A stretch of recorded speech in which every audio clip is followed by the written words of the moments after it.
Hello friends, so Tesla is now ready for 550 with the current fresh breakout that has already happened over here.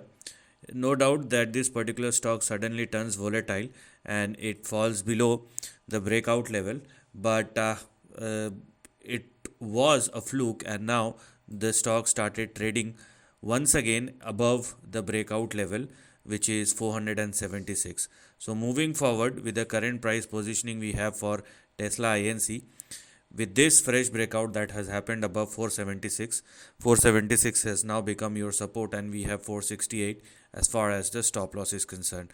So make sure that this particular stock now does not falls below both 476 and 468 as far as the lower end of the range is concerned.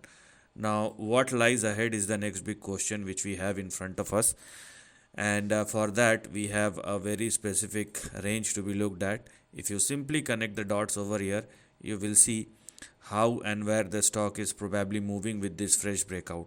Now the only thing is sustainability above 468 and 476, and with this fresh breakout, if it sustains, the next swing may push Tesla in between 550 and 560, and that is something which has now opened up.